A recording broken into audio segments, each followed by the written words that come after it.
Dr. Balesh Jindal, for making to our 160th episode today. It's such a pleasure to have you with us. It's such a wonderful book that you're out with, The Reluctant Doctor, True Stories from a Rural Clinic. And I'm totally amazed by the kind of service that you've been doing from the last 20 years. A doctor, artist, poet, also I hear a badminton player, and a physician to top it all. So, so do tell us more about you. Such a big welcome to you on our platform. Thank you, Neeta. I'm so happy to be here, especially if it's the 160th episode. I feel so honored to be here.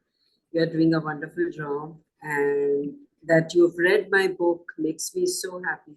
Yes. Because that was the idea of the book, to make my stories go further and further. Because I felt nobody knew about the real India at the grassroots level. So I just wanted people, like when I started writing, I never thought of it being a bestseller or what number it is on Amazon. I did not know. I was just writing, and I wanted my stories to reach people. That was the idea, and I'm so happy that it has served some purpose. I've been hearing such wonderful reviews about your book. It's totally inspirational, and the way I hear, the way you really set up the clinic in the beginning, and your father really motivated you. I would really like you to talk about him, because I think he was the driving force about the history that you've created today.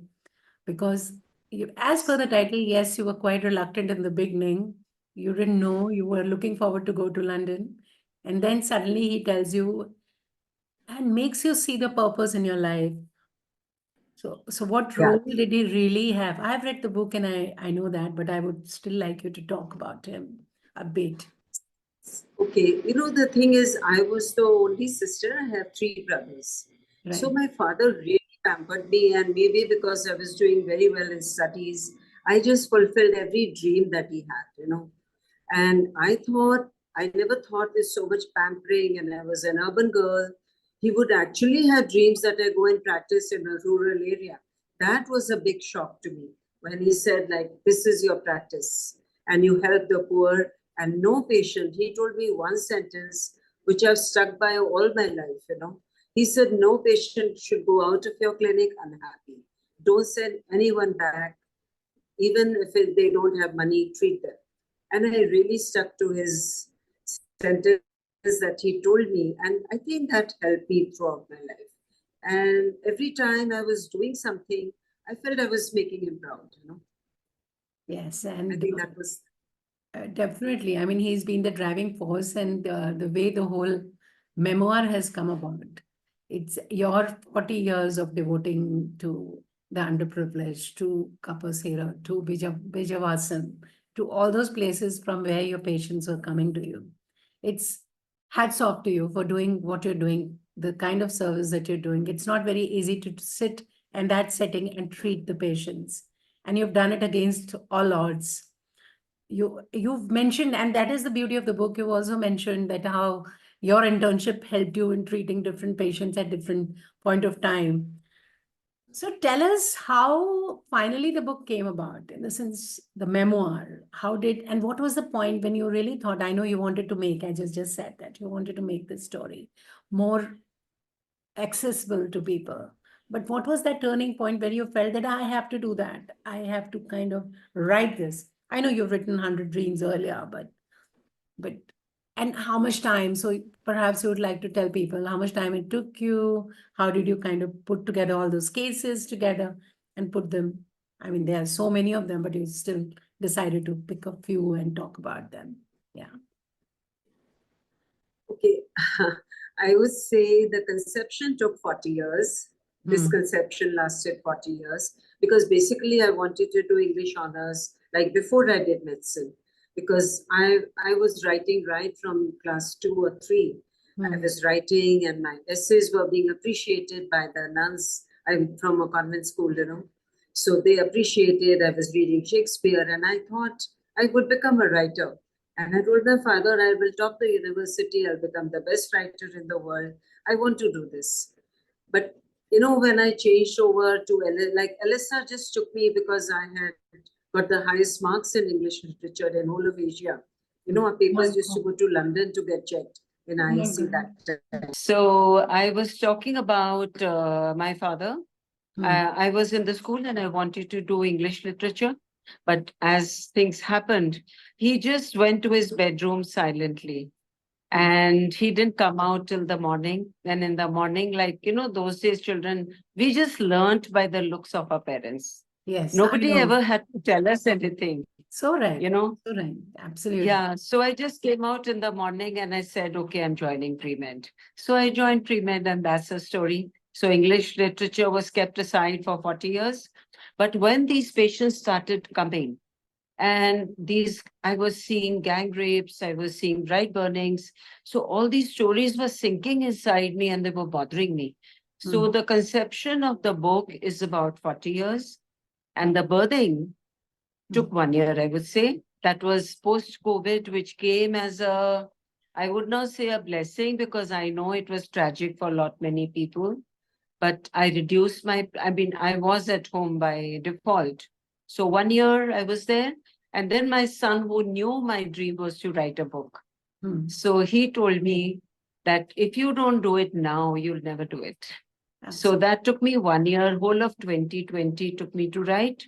6 months it took me to edit, and then I got it published. So whole journey, I would say 2 years. Very, and this story definitely needed to be told. I mean, needed to come out, and it has come out, and with So such I'm so glad. fantastic reviews. You know, you in the book, you share a lot of challenges of being a doctor, and your circumstances were quite abnormal, I would say, because kind of settings, you didn't have any resident doctors helping you. You were all by yourself. I know there was some invisible power which would have helped you and all the good wishes and the blessings of your father, of course.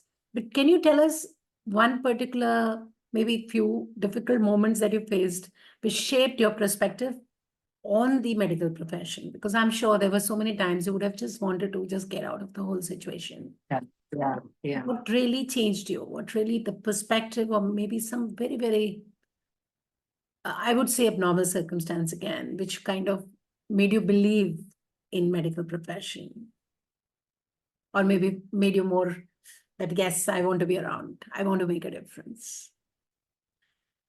Okay, I think one thing I can remember is, of course, the patients. Mm. Gradually, as I've written in my book, I resented for almost many, I mean, a few decades, I resented the whole thing because I just dropped out from the social scene completely, as I've Mm. written. Nobody respected me, like my colleagues, especially. Mm. They didn't respect me. They thought a village doctor, small clinic, she's not worth even talking to. Like I came down in life a lot. That was one thing because everybody's definition of success is so different. So Mm. I was really down in the dumps, you know. Then in 2013 or 14, there was this a competition where you had to write an essay on the most compassionate day in your Mm. life. And I went to this neighborhood school. I have a huge government school next to my clinic. So I just walked in the clinic that day, in the school that day, and I talked to the principal and that I want to make the girls aware. This was in 2014 when nobody was aware of bad touch, good touch, because I was getting a lot of girls, young girls, as young as 2 years, 3 years, which I knew had been abused by people of the family. So that was always bothering me in my life because I couldn't do anything about it. I was just a doctor, you know, Mm. just a GP. So I worked in the school and about, they gave me 6th, 7th, 8th, 9th, 10th, 11th, 12th. They gave me 5 classes and I had more than 2,000 girls in the room that day. And there was no place. So I said, just remove the chairs, let them sit on the floor. They can huddle with each other. And I made the teachers go out. We made the room dark. We switched off the fans in summer, so there's no sound. When I talked to them, there was pin drop silence, and they listened to me. And when I said, I gave them the definition, they didn't know the definition of abuse. The girls were not aware. Then at least you wouldn't believe, Neeta, 80% hands went up. Oh my. When I said, how many have you been abused? 80% went off. And then one girl was brave enough. She was in the 6th or 7th. So I said, can anyone relate? She got up. She was the first one. She got up and she told me, my mama touches me all over. And I don't tell my mom because she will think it's my fault. That's the general thing. That's why the girls keep quiet. Then I said, I praised this girl. I said, here is a very brave girl we have. Are there any other brave girls around? Then the girls came up and they just surrounded me and they cried and they told me I was in tears. It was such an emotional thing. So I wrote an essay on this whole experience. And then I sent it, like the prize was a trip to Stanford and meeting all the professors and meeting the Dalai Lama, all paid trip to Stanford. And I just sent it and I told my daughter, I said, a small doctor, small clinic in a small country, where do I stand in the whole world? So there were 250,000 entries from the whole world, people doing such fancy things. This was a very simple thing to do, nothing big. I thought so. So then after 2 months, I get an email that you have been selected heads and above the whole world, the entries from the world. And I told my children, they said, get ready to come to Stanford. My children said, Mom, you keep clicking, it's a scam. People send these scam emails, don't fall for it. So I told my husband, he said, let's go, because we had to buy a ticket and plan our trip. So my husband said, let's go. Even if it's a scam, we'll have a holiday in San Francisco. What's the big deal? So we both went and it was not a scam. We visited Stanford University and the professors, the senior professors, they came out and they said, when we read your essay, we had tears in our eyes. Like, in India, we got insensitized to all this. But there, people, I felt like I was making a difference. I suddenly got respect for myself. That's what happened. Like, I didn't have to do much, but where I resented myself, suddenly I thought I was doing something good. Most amazing. Yes, I know. And as you just mentioned, that you've been the recipient of the Award for Compassion by Stanford University's Center for Compassion. And BBC has also featured your work, The Most Compassionate Day in the World. So I'm sure that day would have made the whole family proud of you.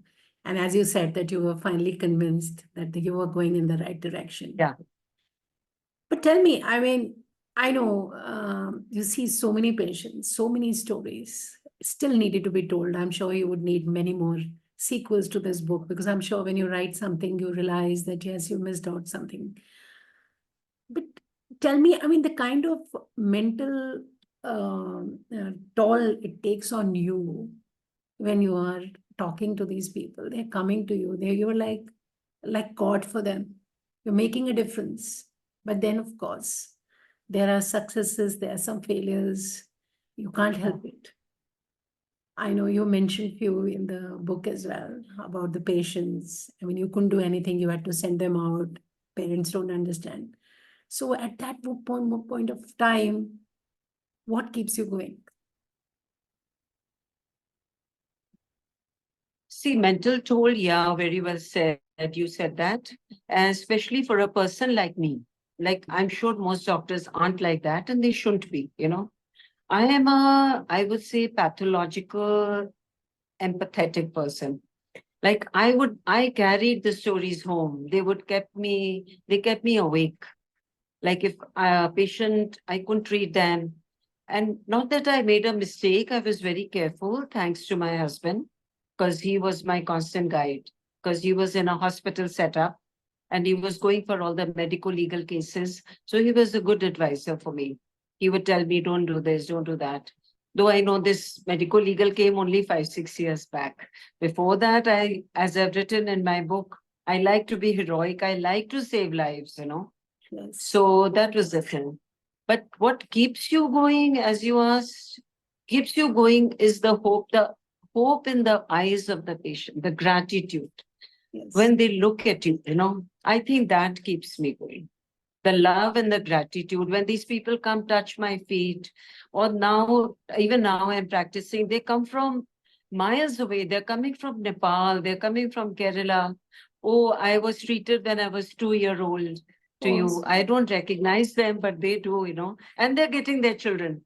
My child doesn't get okay in Kerala. He'll get okay only if I come here. So they're taking a bus, renting a room, staying near my clinic just to be treated by me. I mean, that is so gratifying and humbling. I'm sure. I'm sure. And especially I know we have to believe in the power of God, but there have been cases Yeah. with you which people think it was a miracle, especially the person who had I think it was some cancer, and Yeah. Yeah. they wanted you to give some medicines, there was no hope. The Yes. list of hospitals had said that he has no hope, but he still gets cured. What do you say? Yeah. That is a life-changing incident.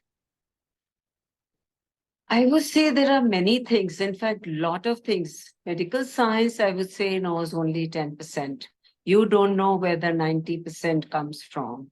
We can just do our best and pray. I always do anything I'm doing, any procedure I'm doing in my clinic, I always pray.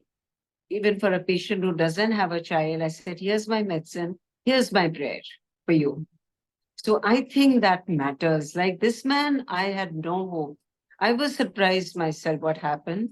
And to tell you another story, the same man, he came 25 years back.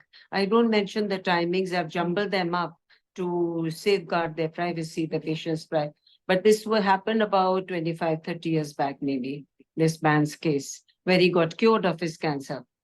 He was brought to me 2 months back in the clinic. Okay. The same, his son came, the man came, and his son said, he has been saying, take me there, take me to the doctor. He's saying, we've taken him to Medanta, we've taken him here, but he's going on saying, I won't die till you take me there. Take me to madam. So he came to me, he was like a stick again, and they showed me all the reports. Then this time he had like very bad tuberculosis all over his body, his spine, everything was involved. So then I said, let me not give him false hope. So I sent them back. I think I just didn't feel good about it. I said, take him back, keep him happy. He's not going to last very long. But he was happy. He kept his hand on my head. He said, I just wanted to see you. So that was a good thing. I see sometimes, I mean, I would really like to ask you, sometimes the doctors are in a very, very precarious position. I mean, the next person, maybe it's in a fourth stage of cancer or maybe will not survive long. And they're supposed to tell them the real story. Do you sometimes hide that final truth from the patient's family or you tell them on the face? I mean, how does it happen with you as a person? I don't know. Sometimes I feel, there's power of hope that maybe tell them something finally, then it goes in the universe and things will happen the way it is predicted to be. But sometimes if we are positive, we throw some positive vibes, maybe the patient survives. So what do you have to say to that? Because the doctors have to be very direct and tell them that, no, you're not going to be okay after this. So what do you do? How do you handle this? Because such an empathetic and sensitive person. So how do you do? There's a thin line between a doctor and yeah. See, by our oath, you're not supposed to lie to a patient. Yeah. I'm very particular that I don't lie to a patient. I've never lied to a patient. I can say very safely. But maybe like you can get the sense, will this patient take it badly? Or is it an aware patient? Because at times, if you're told, like people like us, we are educated. If we are told you're not going to last more than 6 months, you can get your life in order. It's better. But if it happens suddenly, you can't wind up your stuff of life. So you have to sense that how intelligent is the patient, how aware, how he will take it, you can make out. Is he scared? If the patient will take it badly, I feel, then maybe I'll tell the wife. So she can prepare the life around him. She's mentally prepared. Or if there's no spouse, you can tell the parents, but you have to tell, especially life and death. But cases like tuberculosis, like it's a fulminant tuberculosis, that I've been lying. I mean, not lying, but keeping the information away, especially, what happened. I've mentioned in my book too. If a female has tuberculosis, they would throw her out of the house. If you know for sure that the man has nil sperm count, she will never conceive. You can't tell the man. They won't throw him out. They throw the wife out. So those things you have to be very delicate and sensitive about. I don't want and that I learned on the way. I didn't know that because you're not taught that in medical books and they throw the wife out. I learned it the moment, like you tell 4 or 5 women, they're saying, no, we'll all catch tuberculosis, throw her out. Or if she can't have a baby, throw her out. So then I learned to hold my tongue. I learned to say, it's just an infection, she'll get okay. That's it. I don't tell anyone. So, and even if a man has nil sperm count, wife is okay. So I said, you will get okay. It's fine. I call his parents, maybe I'm sensitive about it. And at times, even the women leave the husband. So you have to be very sensitive and gauge their mood. What you tell them, what you don't. I know it also comes with so many years of experience, having seen, as you said, that you learned it on the way with so many patients coming to you. You have a very peculiar rural setting where you have people of a particular mindset coming to you and you have to deal with them. So I've always felt that doctor, more than the fact that they are a trained medicos, they also have to be, I think, very, very broadly, very, very nice human beings to be able to gauge situations. I mean, you have to work on the mental health besides the physical health of a particular patient. Yeah. But tell me, a doctor who's been through such stressful times, what are some tips you would say for managing stress, both for the patients and for the fellow healthcare professionals? I know you're such a wonderful painter. This must be one of your stress busters, and you're doing such amazing paintings you're making. It's so difficult. I can see one in the background. So wonderful. And I've seen few others on the social media of yours. So what do you advise? And you also play badminton, as I see. You're also a poet. You've written few, I read few of your poems in the book as well. But what do you advise to others to manage your stress? I think that is becoming one of the biggest problems today. The root of all the ailments. I think finally at this stage of my life, I would say you need to, whatever profession you may be in, you may be at the top, you need to keep about 10 to 15% of yourself within you. If you give 100%, you're drained, you're exhausted. But you have to have that 10-15% of yourself where you can follow some happiness, some other joy, some other thing besides your profession. You have to have it. Something which is very small, maybe flowers, gardening, whatever gives you joy. It is the small things that keep you going. It's never a big thing. It's never a big thing buying a house or buying a car. No, that does not give you joy. It just gives you a momentary happiness and that's it. But it's the joyful things, like maybe even just dusting, cleaning your home. It makes you so happy. So I think those small things, and 10% of that you need to keep, whether with your family, with your whatever passion you have, don't let it die. People let that die. I think that's they stop finding joy in very small things. I know 2 or 3 people like that. They don't have joy with any small thing. Just keep one small thing for yourself, I would say that. You're so right about this 80 to 20% ratio. 10 to 20% you keep it to yourself. Yeah. For your happiness. Yeah. Let the smaller things count. And this is what life is all about. True.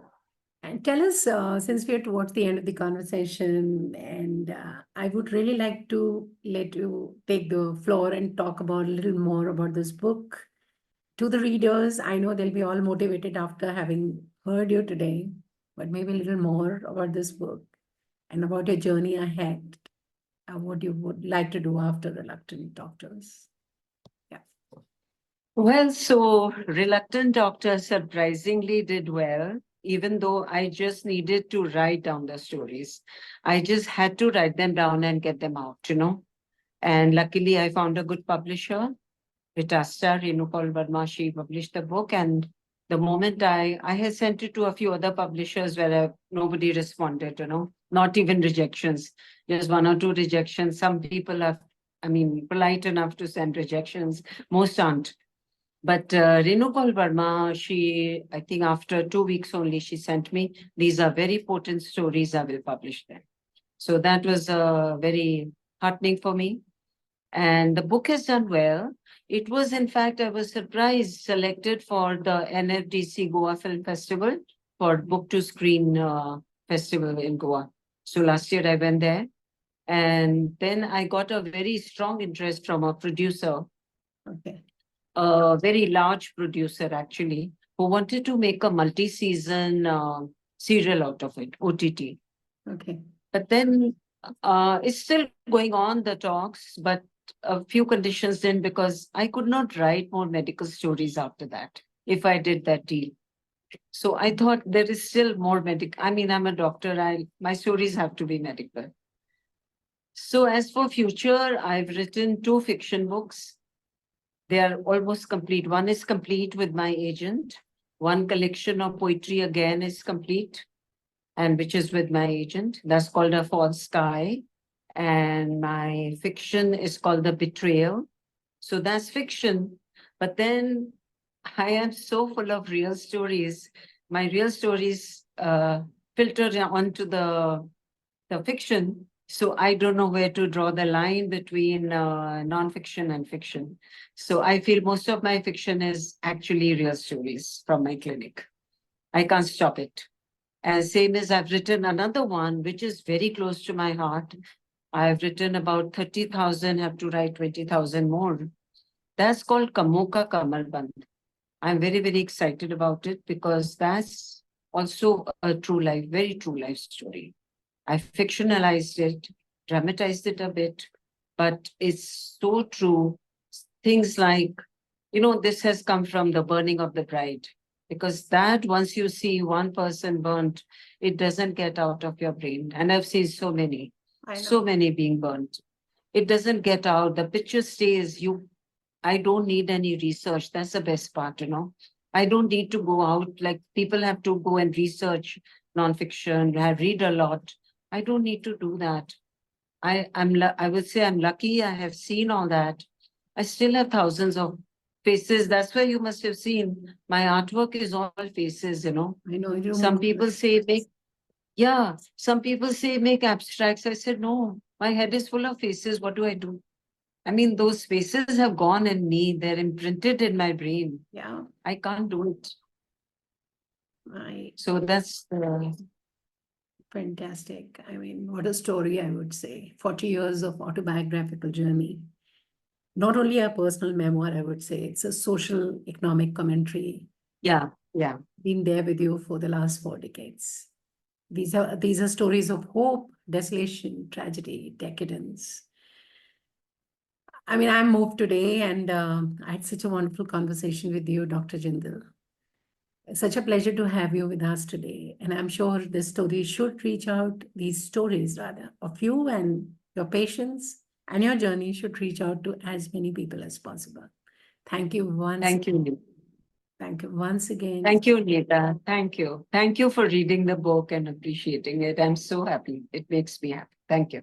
Thank you. Thank you everyone for joining in. And we're so happy today for our 160th episode.